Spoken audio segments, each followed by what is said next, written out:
have our last two issues, which are important: conflict mineral technologies and bottled water, right? Elimination of bottled water.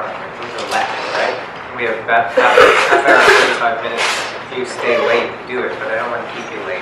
So, do you want to talk about the tensions of this conflict mineral technology? What are some of the barriers? What are you hoping to hear from this forum on that?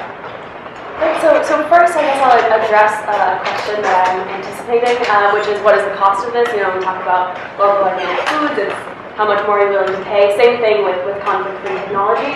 And that's a big debate out there right now. Dell came out a few years ago and said that it would cost them a penny more per laptop. Personally, I am more than willing to pay a penny more per laptop.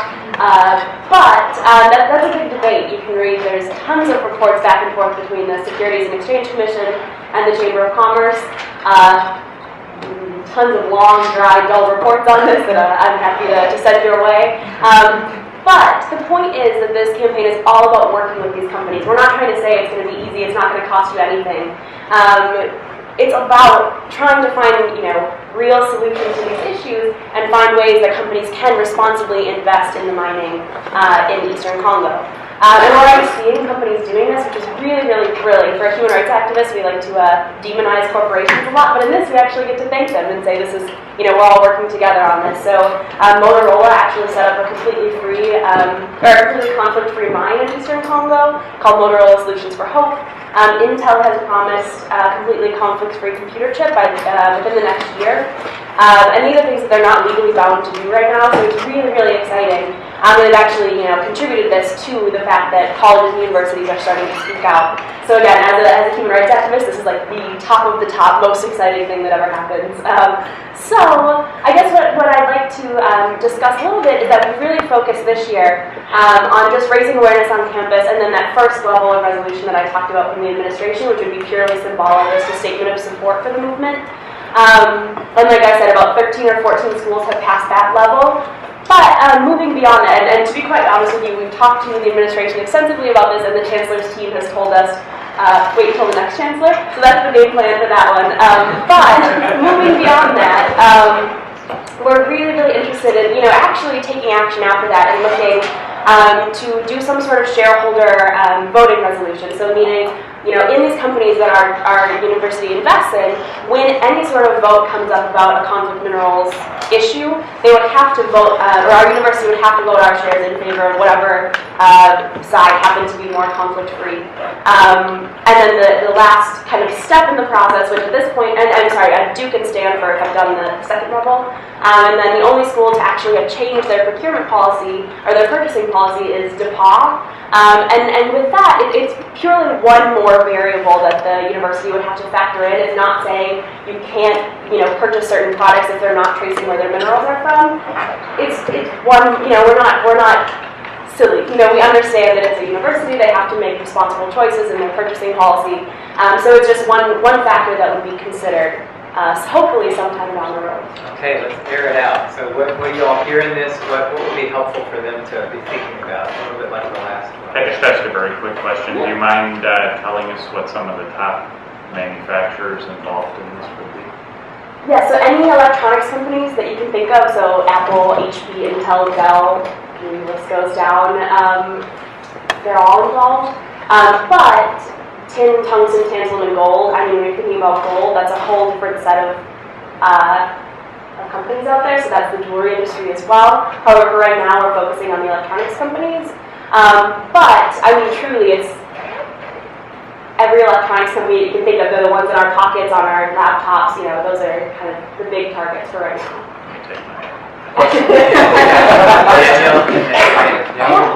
Are the electronic companies that are not purchasing conflict mineral?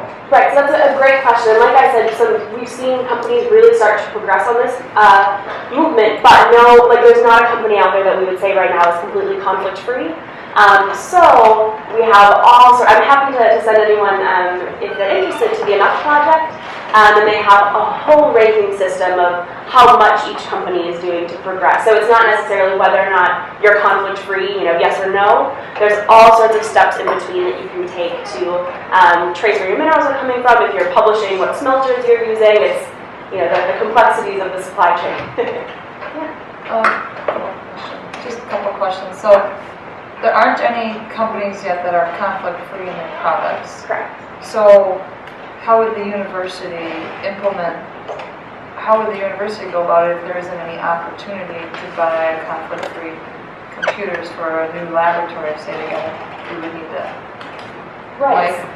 Mike would need to purchase computers for it. How would we do that? Right. So like I said, there's no. Oh, sorry. Go ahead. I was going to say, there are steps that you mentioned Right. that could be part of this. Right. And there are all sorts of organizations out there that have ranking systems for this. So whether or not we can say a company is completely conflict-free, there are some that are doing much more to work on the issue, and those are the ones that ideally we'd like to be supporting. So companies like HP, Apple, Intel, they're the ones that are talking to these organizations, really looking for opportunities in Eastern Congo to invest responsibly. And like I said, Motorola has actually gone and set up a conflict-free one. I'm sorry. So I just have a follow-up to my question. So you mentioned that there's the information out there and somebody could research where the materials are coming from and in each product. Right. So I can imagine that would take staff time to do that. So would students be willing to pay for that if they knew their laptop, say, that's available at the Do It Center is conflict-free? How much of a premium are you willing to pay as a student to cover that cost to ensure that that laptop came from a company that could source it with non-conflict premiums? Right, so you're saying when we're setting up, if we were to change purchasing policy, when we're setting up some sort of grid But that costs money to have somebody do all that legwork and research and work with the companies, and so now we can offer laptop X Right. and phone B for you guys as students to purchase at the Do It store. What are you willing to pay for that? Right, and I mean, for me, there's not an X amount of dollars that I could save for you, but what I will say is that... Have you asked the students, I guess is what I'm getting, have you guys, in your campaign, have you asked each other, what length are we willing to go? It's like the local food question, how much are you willing to pay as a premium? And so, for your electronics to be mined in a non-conflict free, and it's a good argument, I understand, but I can imagine they're not doing it because of some of the warlords in Congo, and it costs more money to have their own conflict-free mine, and the labor is more. So there's a premium, I'm assuming. There's an economic model here. Yeah. So have you looked at that, or maybe your campaign should consider looking at it if you haven't, to understand what students are willing to pay for those things, because it makes good sense and it's safer for a lot of reasons you mentioned earlier. Yeah, I guess I'm a little bit confused if you mean the companies themselves, how much it'll cost them, or the university's time. Do you mean the university's time? Well, yeah, which is essentially you as a consumer. Right. What are you willing to pay, and what are those companies willing to pay? Because they're going to take that and charge it to you, the consumer. Right, and that's what I'm saying. Even the debate within the companies of how much exactly this is going to cost isn't finished. But this is what I was talking about when Dell said that they would charge a penny more per laptop. So I mean, it's something that I could definitely send you resources for, but... But I think what she's saying is if you could come up with some kind of a way to say, this is going to cost you $100 extra, something, or would you be willing to pay $100 extra to what For the same laptop. Right, for the same laptop, and what percentage of students would be willing to do that? It's an economic thing that's, about your willingness to pay, right? It's like you're studying. But just doing those kind of push pulls. Yeah, I have a provocative question. I want to just preface this because I use the conflict minerals and exploitation of people as often. And we would support anything that actually would take it on get this off. But I would ask you another question. We buy copper and gold, talking about gold, lead and zinc and palladium and platinum from places like the Congo. But where are the best reserves for those materials? They're not in Africa. Where are they? Does anybody know? Aaron knows. Probably about 4 hours from here. Right in our own state. And over in Minnesota and over in Michigan. So I would ask a flip side. And one way to, I'm always thinking how to drive these things from the demand side as opposed to from the prohibition side. would you promote mining in Wisconsin of these type of minerals that could be done thoughtfully in an environmentally conscious way and drive down the commodity cost? So if we would buy things here, then that would essentially drive those people out of business because they wouldn't have people buying their more expensive minerals that they ship. So would our university support a different set of politics on mining in our school? That's so wild. I'd like to answer that. Having just What do you think about that? That's a good question. Tom, you have your hand up. I mean, I think if you look at what we're supporting now, I mean, I would challenge you, what's the better system? What's more equitable? I mean, and there's really, is that a fair comparison to make, even? Very much so, I think. It's a very realistic one. I bought this, right? Full of metals, and I enjoy it, right? So exploiting natural resources or exploiting people. That's essentially, right? But I buy metals, right? They're both I buy- natural resources, So, yeah. so I think it's a fair question, you know. It's just difficult to tackle. It's very complex. I think that's the hard Essentially, part. you're saying if you want it, are you willing to make a choice about where you buy it so that you don't? Where the mining, yeah, where you mine it. Yeah. Where the mining is. Yeah. I think it's just a complex question. Tom, you have your hand up, and Mike, you have your hand up. So I just, in response to Angela's question, what I heard you say, Katie, was that there are third-party groups that are doing this analysis, that are putting their information up on web pages, and so I don't think there's any cost to the university to figure out which computer is better than which computer. I think somebody's doing that already. Is that the case? That's correct. Yeah. And then, well, so the first two steps that I asked you to, that I think you were asking us to support, avoided the whole price question. I mean, I think Angela's point is a good one. I don't know how DePauw University said this is what we're going to buy when they can't do what they said they were going to do from what they said. And thankfully, I'm glad you're not asking us to do the same thing. I mean, how do you commit to doing something that there is no infrastructure around you being able to do it yet? So, am I mischaracterizing what you had said DePauw had done? No, DePauw went in with the leader of their conflict-free campus initiative, which is technically what this movement is called.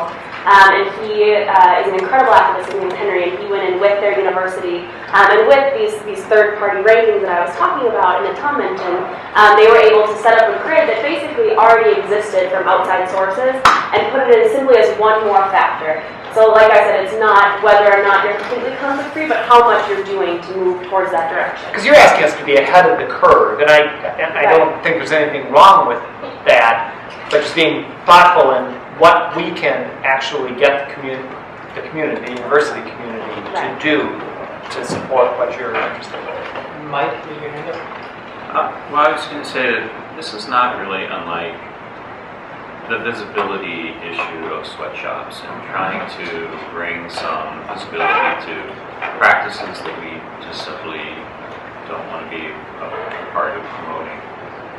I think it's, I have to say, I'm embarrassed to say that I wasn't aware of this particular issue. I had like, well, what is this? So I went out and looked at this a little bit, but I don't know, have you had discussions with the CIO as an example, or the CIO's office about, we absolutely can bring Dell to the table as an example and have at least discussions and an exchange of knowledge with them about what are their intentions, what are our expectations, and that to me is the really best starting point.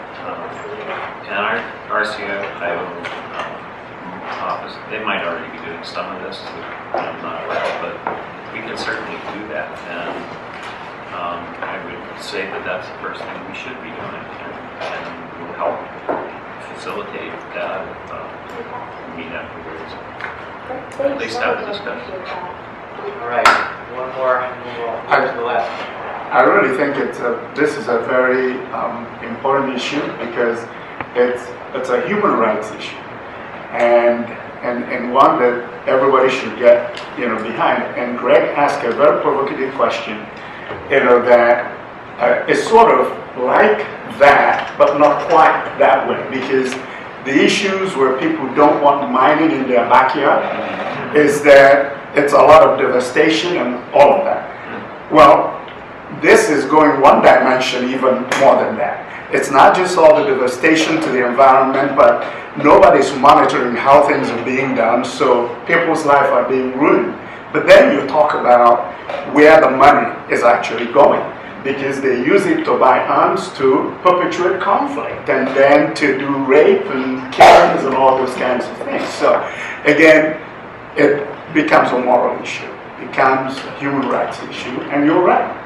Just like the university took a position, with the sweatshop.